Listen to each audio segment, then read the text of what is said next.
Hey everybody, and welcome to our channel. I'm Ray. And I'm Jordan. And thank you so much for clicking on our video. Seriously, it means a lot. As you guys can see by the title of this video and by our lovely decorated set here, This is going to be a Doctor Who tier list where I'm going to be ranking each of the Doctors. let's get right into the video. First, let's do a little quick show and tell. So these are some of my Doctor Who Funko Pops. Ooh, ah. This is a Funko of Missy from Series 9, I believe. It's definitely one of my most prized possessions because I just love Missy. Yeah, Missy's really cool. This one is definitely my favorite Funko. It's the 12th Doctor, definitely one of my favorite ones I even own because I've wanted this one forever, ever since Series 9 even aired, but I couldn't find it anywhere, and anywhere that I did, it was really expensive, but I finally had a bunch of money saved and I just decided to go for it and I bought it, and I'm so glad I did because he's my favorite Doctor. This is the 12th Doctor's second sonic screwdriver. I know I'm kind of a major nerd for having the sonic screwdrivers, but they're so cool, I had to have it. It has a bunch of different settings and light settings. Oh, that's a cool one. It really is. There's some cool ones. This one's rotating. I like this one. I love this so much. This one is a Funko of the 13th Doctor from her very first episode, actually. And she's still wearing the 12th Doctor's clothes because she had just regenerated. I love this one, and I'm so happy to have it because she's one of my favorite Doctors too. This sonic screwdriver is actually the 11th Doctor sonic screwdriver.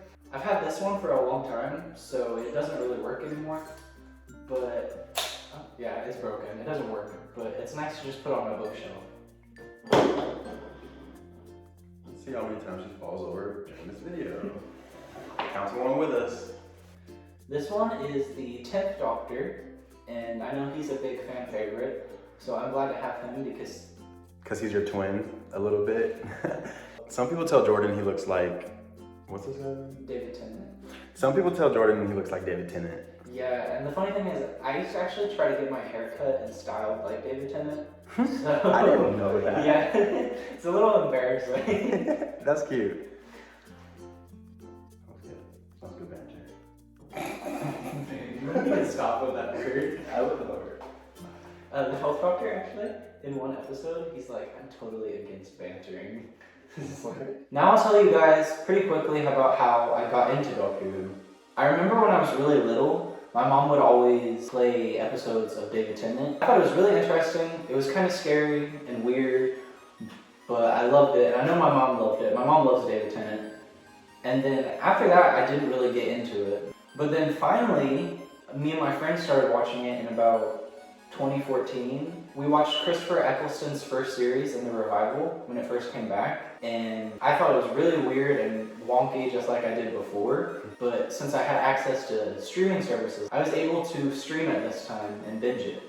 And then in 2015, when Series 9 was coming on, Peter Capaldi's first season, I watched it when it aired. After that, I fell in love with the series, and I just kept watching it as it aired. I watched every single season when it aired, every episode. I didn't miss one. And I still watch each season as it comes out today. Yeah, we can't wait to see Shooty got one. I'm so excited. Yeah. Now that we've given you guys some background on how Jordan got into the series, let's get into the tier list, shall we? Starting with the first Doctor from 1963. I've watched some of his episodes, and from the ones that I've watched, it's kind of hard to sit through. But it was a good starting point for Doctor Who, so I have to give him some credit because he was the first Doctor. He just kind of presents himself as an old man, so he's not very flexible or mobile, so he can't really run around or run away from monsters and aliens, so I'm gonna have to probably place him on the bad tier. Next is the second Doctor. His episodes are still kind of hard to sit through since they're in black and white. I know this doesn't necessarily pertain to his Doctor, but the actor said that he wanted to have his portrayal be in blackface and have a turban on. So I feel like that just immediately puts him down on the list. So he's He's gonna go on the bad tier too. Very problematic. Yeah. Like that alone. No. Bad tier. Following the second Doctor is the third Doctor, who I love. I love John Pertwee. He did such a good job being the Doctor. He's a good actor. He has a lot of charm, and I really like his James Bond-esque take on the Doctor. So he's definitely gonna go on the good tier. Yay! Next is the fourth Doctor, Tom Baker, who is a fan favorite, but I couldn't really get into his episodes. He's not really my type of Doctor, but I can see why people like him. I do like some of his companions though. I love Romana. I love when they add in other Time Lords. I just love that kind of stuff. So I'm probably gonna have to put him on the meh tier. And there's no shade, there's really no shade. Yeah, no shade. He's a good actor. He was iconic as the Doctor. You're not reading, you're just clocking. So the next Doctor is the fifth Doctor. I love the actor. I love Peter Davison. Not Pete Davidson. I love Peter Davison. But his Doctor is just bland. I'm sorry, his Doctor is boring to me. I've watched one of his episodes. He's boring. I actually liked him more in The Power of the Doctor than I did in any of his episodes that he was originally in. I do like his companions though, Tegan and Nissa. I love them. Lesbians.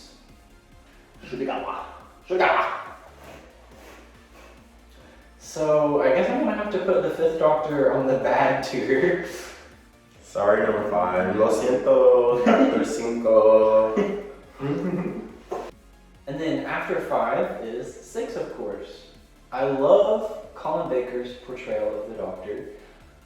I like how it's darker and he's more serious. And I love his involvement with the Time Lords.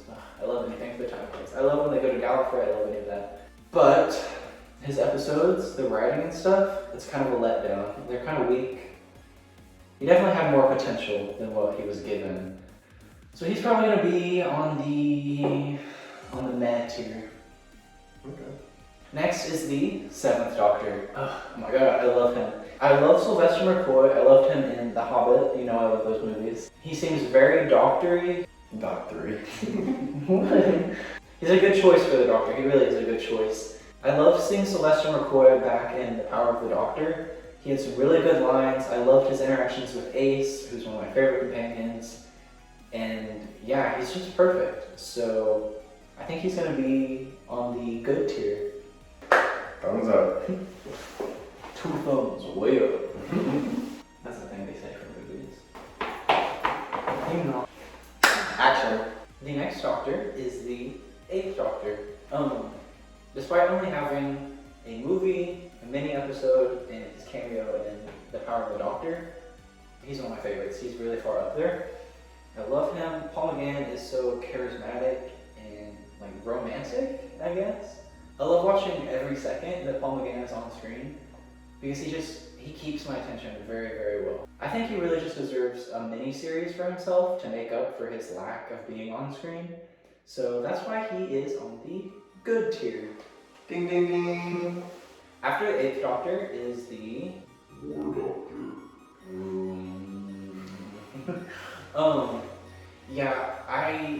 He only had what? He was in 2 episodes. One, he was only in the episode for maybe 30 seconds.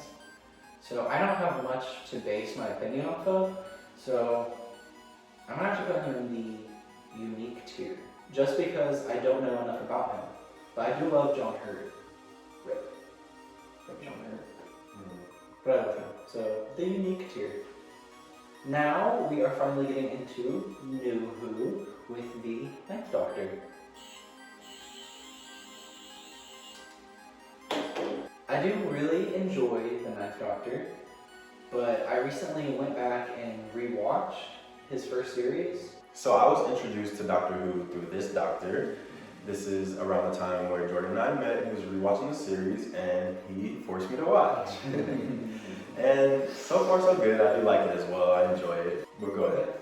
Like I said, we went back and rewatched this season, and the special effects, upon rewatch, they were kind of a letdown. I know it was 2005 and they didn't have that big of a budget. The garbage can, when the garbage can came to life and like grabbed Rose's boyfriend and like sucked him in, I'm like, what does my boyfriend have me watching right now? But I still like enjoyed it. Yeah, it kind of took away from it. It could have been better, but granted, it was 2005. So unfortunately, I'm going to have to put the Math Doctor on the med tier. Following Christopher Eccleston is David Tennant, the 10th Doctor.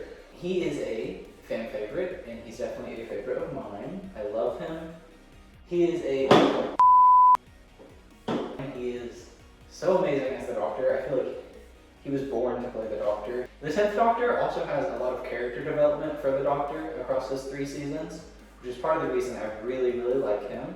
Yeah, you're very big on like character development. You love that when it comes to characters. And I know each of his companions play a big role in developing his character, so I love that. I love when the companions are a big part of the Doctor's character and personality. I know some people find the 10th Doctor to be annoying sometimes when he's fawning over Rose all the time and being like, Rose this, Rose that, and he just can't let her go. But I feel like that kind of adds to his character, and that's why I really like it. So he goes on the good tier.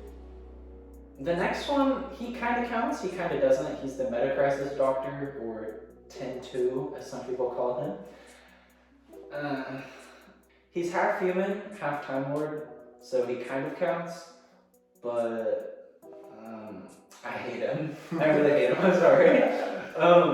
Because in the first 10 minutes of him being on screen, he commits a gem. So there's not much to say about him except he goes on the bad tier. The bad tier. The low one, the bad tier. The bottom one. After the 10th Doctor is the 11th Doctor, Matt Smith. Who we also recently watched in House of the Dragon. I loved him in that, he was so good. I used to not like him as the Doctor, mostly because I thought he was overrated and all the teenage girls were just fawning over him and thinking he was really hot, and that's the only reason they were watching Doctor Who was for him. And they're like, after he leaves, I'm not going to watch Doctor Who anymore. He is pretty cute. Moving on. But I did go back and rewatch his episodes, and I feel like he's another actor who was born to play the Doctor. He's so good. Matt Smith, oh my god. He's so good as an actor. He's amazing. So he's definitely going on the good tier.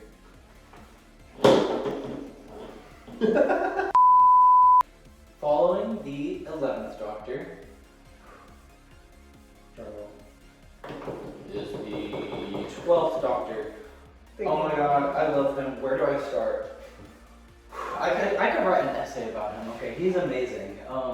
Peter Capaldi, I love him. He's one of the best actors of all time. Like, oh, I thought you were about to cry. He is amazing. Oh my god, the 12th Doctor, he is the epitome of the Doctor. He's so perfect. He's wise. He's kind. He's slightly arrogant. He's very intelligent. He's hilarious. And oh my god, Peter Capaldi, he's been a fan of Doctor Who since he was a kid. Just like moi. And I don't know, I just feel like that kind of adds to his like in-depthness and portrayal of the Doctor, because he's had all this time to work on how he would, how he would portray the Doctor. So yeah, he's perfect. He is the best. He goes on the very top tier, the very best one. He is untouchable, the great tier. Now, it was hard to follow my favorite Doctor of all time, but Jodie Whittaker, the 13th Doctor, she did a pretty good job. I know she was pretty controversial being the first female Doctor, but I loved it. People need to get over that. Yeah, it has been, what, 5 years since she was cast as the Doctor? Move on. She's not even the Doctor anymore. She regenerated. Yeah, women can do anything men can do.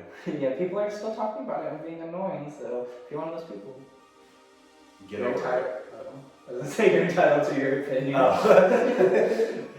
But yeah, get over it. She was the first Doctor that I watched her entire series as it aired, all the way through. So she holds a very special place in my heart, and I'm so happy I got to go on that journey with her because it felt like I was traveling in the TARDIS with her. Didn't you cry on the last episode? Yes, and the power of the Doctor when she regenerated, I was sobbing. Yeah, we had a whole little cute watch party with your mom and some other people. I was just like, it was so good though. I loved it. Yeah, I loved it too. It was definitely a good finale. It was so epic, so big. It was like a freaking blockbuster. Yeah, it was literally like Avengers Endgame or something. Like all these characters we were meeting and everything. I loved it.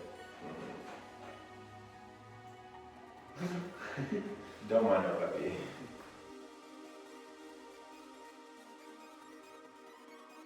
Finally, the last Doctor is the Fugitive Doctor, also known as Jo Martin, the actress who plays her.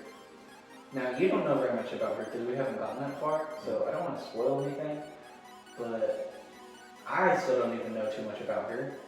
But she's very interesting. Jo Martin. My leg! Stay put, Missy, please. Always wreaking havoc.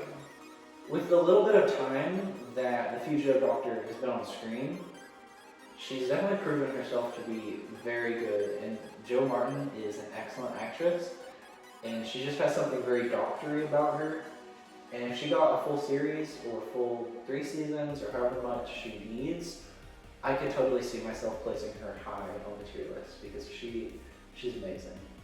So where is she at right now? She is on the unique tier with the War Doctor, since I don't know very much about her, so we'll see. If anything comes in the future, she might change. I think that's fair.